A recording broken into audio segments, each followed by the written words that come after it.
All right, thanks everybody. Really appreciate so many people showing up in person. We're going to be, with people coming and going a little bit, we'll be at capacity this morning. This all started about a year and a half ago in Brussels in September 2022, when we hosted a meeting on cyber civil defense in Brussels. For those of you who don't know, cyber civil defense is an initiative kicked off by Craig Newmark, focused on the fact that we really need a whole of society effort to fight cybercrime and cyber insecurity, that everybody has a role. And so started off with a heavy focus on the US. This was a meeting to start to talk about spreading the gospel, if you will, in Europe. And it was super interesting because there were a lot of nonprofits around the room. And it was interesting. Everybody spoke from the same sheet of music. And that sheet of music was, you know, there's a big public interest role in cybersecurity, but the funding for that is slim to none. You know, it's volunteers and it's razor thin.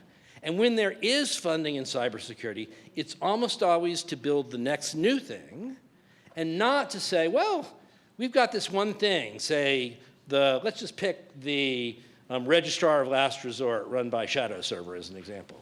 You know, this one thing that is really important, it's hard to get the funding to keep that working even though everybody depends on it.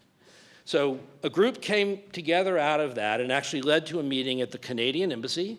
Thank you, Chad Peters, who's in the audience somewhere, where we had about 30 people in last July. And the people there said, you know, we really want to do something about this.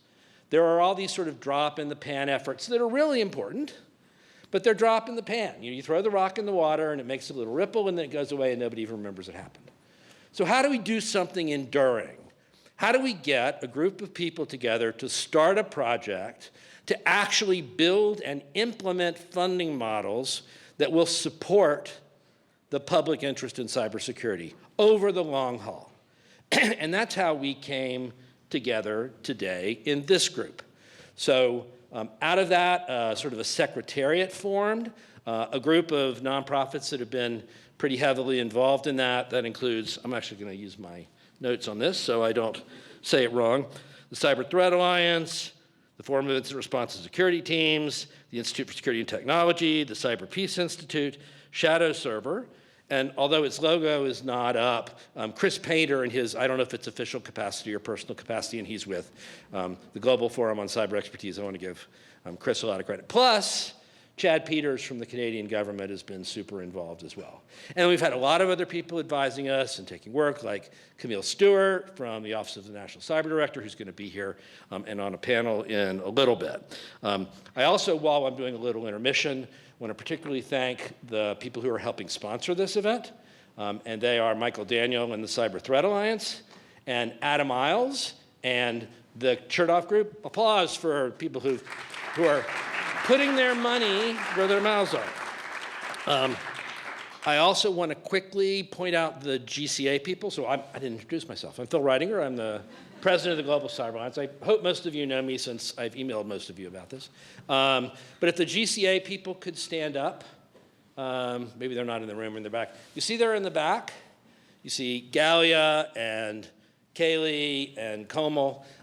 Ask them anything if something becomes a challenge or you don't know what's going on. They've been particularly heavily involved, really big involved in getting this done, and particularly Kaylee, who's the person, Shaylee Giroud, she's from Brussels, or she's in Brussels, and she's the person who really made today happen. If you want to tweet, okay, communications rules for the day. This is open, this is on the record. All the plenary sessions are being webcast, so if you ask a question, people will hear it. If you're up here talking, people will hear it. What happens in the breakout rooms, and we're going to do breakouts each of the 3 sessions, is Chatham House rules. You feel to be as candid you want in either of these. I'm a on the record sort of person. I don't really say anything that I don't mind being quoted on anymore. But you are free to be quoted or not quoted based on what you say in the breakouts, as you like. The goal of today, actually, I'm going to say one other thing first. Here's the order of battle for today, right? So we've got 3 half-day sessions. This morning is on understanding the problem. So we're starting from the base of the pyramid. Some of this will be stuff you already know, but I bet there'll be something new for everybody. Making sure we're on the same page about what the challenge is, the problem nonprofits are having, the roles government and industry can play, all of those sorts of things. So we'll have a panel. We're going to start with a keynote from Kimball Walden, who's the former acting national cyber director. Then we'll go into a panel with some illustrations. We'll do breakouts, and we'll close with the funders panel, which will be Craig Newmark, Ron Gula, and then Monica and Mob from, respectively, Microsoft, but speaking on behalf in her former role with the Hewlett Foundation, Monica Ruiz, and Mob Ibrahim from Google.org, to talk about what they see. So that'll take us through the first half day. Second half day is taking that knowledge and saying, we're going to narrow this down now.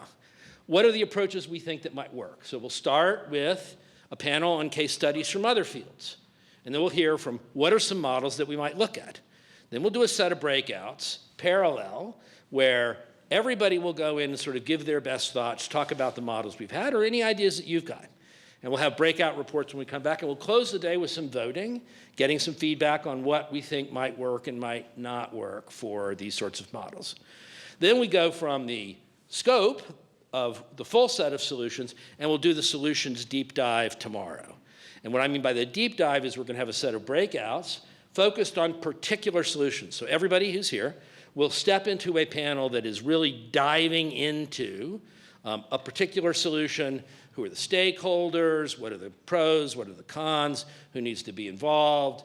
What would the governance be? What would the initial steps be? Those sorts of things. And we'll come back together for the longest panel. So there'll be a closing panel that'll be breakout reports and a broad discussion among all of us about that. And then we'll go from that to doing, to the implementing part as we follow this. So a couple of quick things. One, this is not a conference. It is a workshop. Everybody here is expected to contribute in the breakouts and otherwise. We will have panels to get everybody on the same page, but there's going to be plenty of opportunity to participate. And so please be active. We have a sort of a threefold goal coming out of this. One, and this is primarily this morning, that we have a shared understanding of what the problem is, that we know the challenges, we know who could contribute what, that we're all working off the same base knowledge. Second, that we have a list of solutions that we think are the highest priority and we want to move forward on. We want to move forward to implement by the close of the session, whether that's 1, 2, 3, or 4. It can't be more than 4, I don't think. And even that may need to be prioritized to some extent. And then the last thing is, on that set, what are the next steps and what are people here willing to contribute to move forward? And that doesn't mean write a check. Well, it'd be great if you'd write a check. I'd love a check. But short of writing a check, how are people going to put sweat equity in? What steps can they support with? How can we move forward? Because if this isn't a big tent activity, it's not going to work. So last thing, like I said, if you tweet about this or you post it, we're using the hashtag Common Good Cyber, so hashtag Common, capital Good, capital Cyber, and feel free to do that. Everything is on the record, like I said, in this session. So with that, I've hit my 10-minute mark perfectly. Boy, I'm practiced. I'm going to quickly introduce our first speaker. So most of you probably know Kimba Walden. Kimba's been in this space for quite some time. She toiled in the guts of the Department of Homeland Security for a decade, moving life forward. And I love DHS. I spent 3 years there, or 2 years there, in a more senior capacity. And it can be a challenging place to work, but there's no place that's more rewarding to trying to move the ball forward. So thank you both to all of our government colleagues and to our CISA colleagues in particular.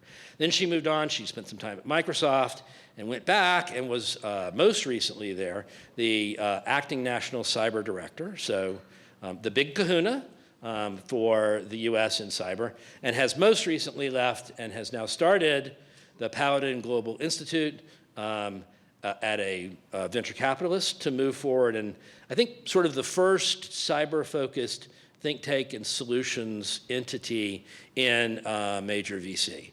So Kimba's been in this space for a long time. She's given a lot of thought to it. And Her mission is to sort of talk to you about what she sees and get everybody fired up about starting to solve the problem. So with that, Kimba, can you come on up and, there you are, Kimba. All yours.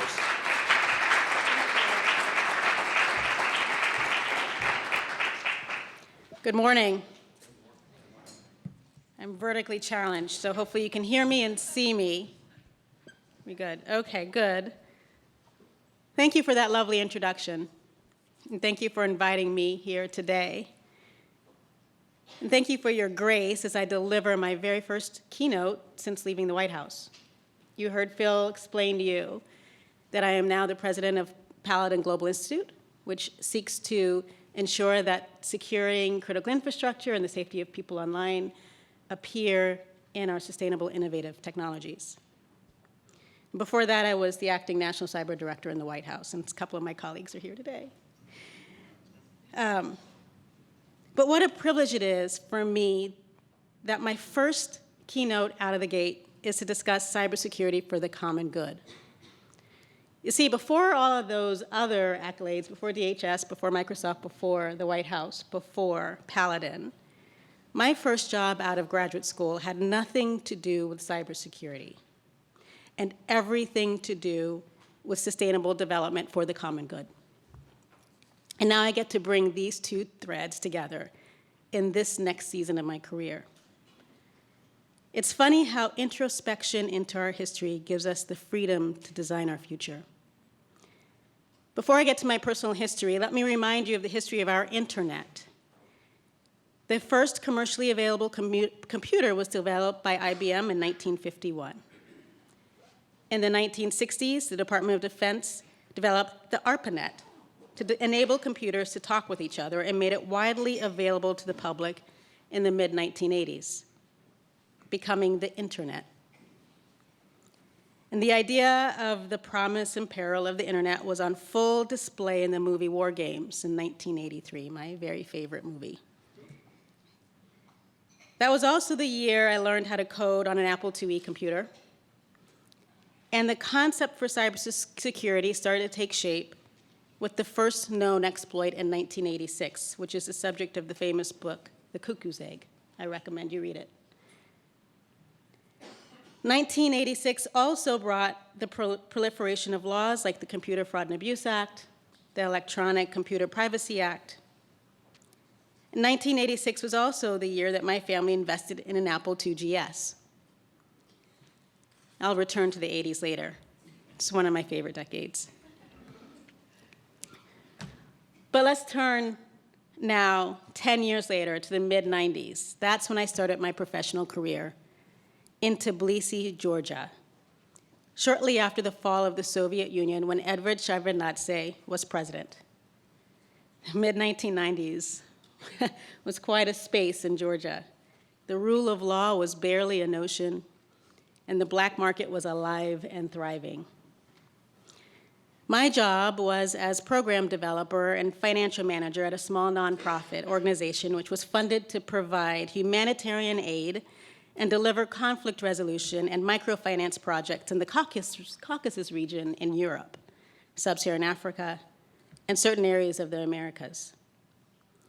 In Tbilisi, my nonprofit was among a handful of volunteers, nonprofits, and NGOs, each in their own way creating and enabling the infrastructure necessary for a thriving but nascent civil society. There were a few of us, all trained in school or in the field, to effectively seek periodic funding from the United States government, United Nations, IMF, the World Bank, private foundations, and other similarly situated organizations. We drafted proposals for funding that translated the needs of the stakeholders to the goals of our potential donors and mapped to a predefined set of key performance indicators. And then, attached to the proposal, we'd have to reflect that narrative and those KPIs into our proposed budgets, justifying indirect costs, capital expenses, operational expenses, salaries, and align those figures with the nonprofit's vision, mission, tasks, objectives, and outcomes. And then account for each penny to our various donors and benefactors on an ongoing basis. It was a constant exercise of fitting squares into circles. I won't ever forget it. The nonprofit community in Georgia at that time were providing the foundations for civil society on razor-thin budgets that we had to constantly justify. Constant funding uncertainty was a painful challenge to sustainable development in that day. The nonprofit community endured those challenges in pursuit of one thing: a thriving civil society in otherwise underinvested communities, and we were doing it one project at a time. But at some point along the way, while assessing whether the programs that we took on achieved the measurable outcomes that we promised, I realized that the outcomes were good, but could be better if we addressed the systemic security challenges plaguing the Caucasus region at the time. And that's when I decided to go to law school so that I could do something about it. Fast forward today, I won't give you my long and windy history from Tbilisi to cybersecurity. It all makes sense to me in my head, but if you want to talk to me about it, I'll do that later. But here's the point. History can teach us a lot. My reality in the analog world of international development in the mid-90s in Shevardnadze, Georgia, seemed to still ring true in the digital world today. Key components of the internet are maintained by volunteers, nonprofits, NGOs, and others who work with razor-thin budgets and resources. Consider this: the underpinnings of our digital infrastructure, the infrastructure that enables civil society to thrive in our economy today and to grow, rest on a network of volunteers, nonprofits, NGOs, and others who are securing our DNS service, maintaining our open source software, monitoring threats across networks, creating hubs for sharing information, racking and stacking TTPs to enable defenders to prevail against threats to our digital ecosystem, enabling common communications taxonomies, and so much more. Melissa Hathaway, the acting senior director for cyberspace under President Obama, delivered a keynote address at RSA in 2009 upon completing a 60-day cybersecurity policy review. In it, she explained that history has taught us that security, when pursued properly, enables innovation and growth and protects existing investments. She further observed that in no small part, security is about protecting what already exists, creating a safe environment where innovation thrives unthreatened, and enabling the unencumbered natural growth for the future. It's awesome how much history teaches us. This was 15 years ago, but those words continue to still ring true. Security is about protecting what already exists and creating a safe environment for the future, for growth and innovation. The only reason I do cyber, and I suspect the only reason many of you do cyber, I know some of you, is so that individuals and communities can continue to thrive and prosper in the internet. So if security is still about protecting what already exists and enabling our future, let's talk about what's at stake. When assessing what's at stake, I like to start with what we expect from the internet. Like a public utility, the internet has become a public good. We all know that the internet can help us deliver the best out of our society. It allows us to communicate in new ways. It helps us to fight pandemics and deliver services. We can and do rely on the internet to help us protect human rights and defeat climate change. And yet, many of us have yet to realize the full benefits of this public good. Securing the internet, to me, gives us the freedom to continue to thrive and prosper. So let's unpack that a little bit. I want to think about the internet as supporting our critical infrastructure, but also civil society's infrastructure. I realize that it's all one digital infrastructure, but breaking it down helps me consider the consequences. Critical infrastructure enables economic growth and allows us to monitor environmental resources and track climate change. Importantly, it enables our government to deliver essential human needs like water, electricity, healthcare, education, and our democracy. Susan Landau posited the theory there exists enabling critical infrastructure whose disruption would cause an immediate crisis. Consider the disruption to certain healthcare services last week because of a nation-state associated cybersecurity threat actor's compromise of the underlying information technology systems. Or the outage of cell service because of a technical error in coding. But there's even more at stake here.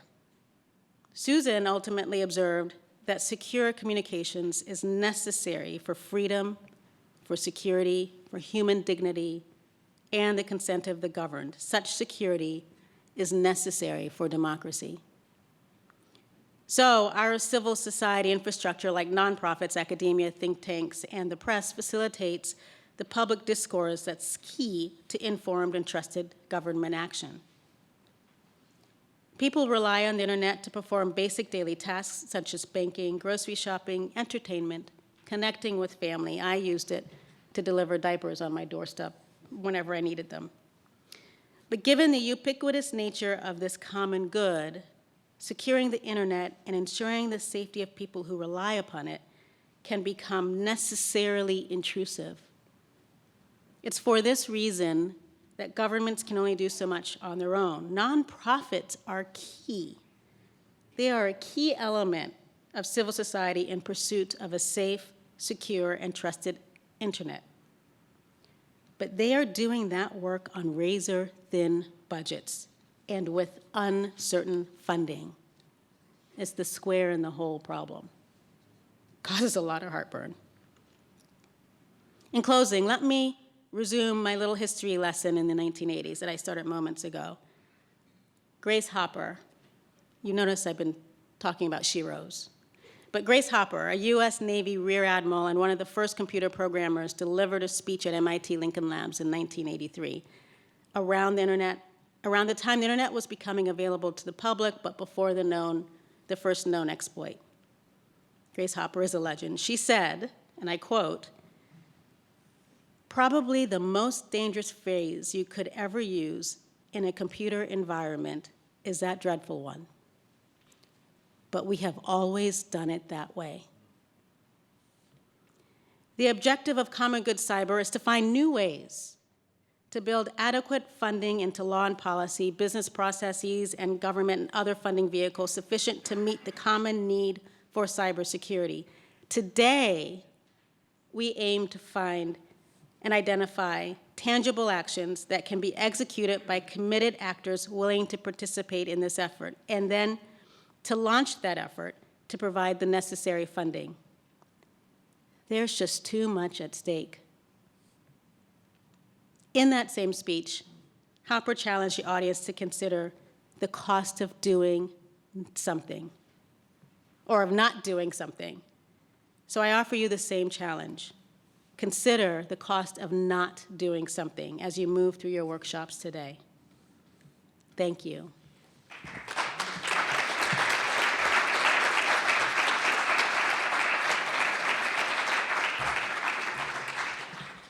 Amen. Thank you, Kemba. I'm not going to repeat the stuff Kemba said, but let me pull out a couple of things just to highlight for everyone. Razor thin, right? Razor thin at best, right? Sometimes non-existent. Josh Corman is shortly going to talk to you about nothing, right? The work that I Am the Cavalry does with nothing. And that's, unfortunately, especially in the case of open source, a pretty common thing. Second, none of us do cyber, as Kemba said, for cyber. Nobody says, well, I want cybersecurity. We want cybersecurity to enable social and economic progress for everyone, right? And that is why this is so important.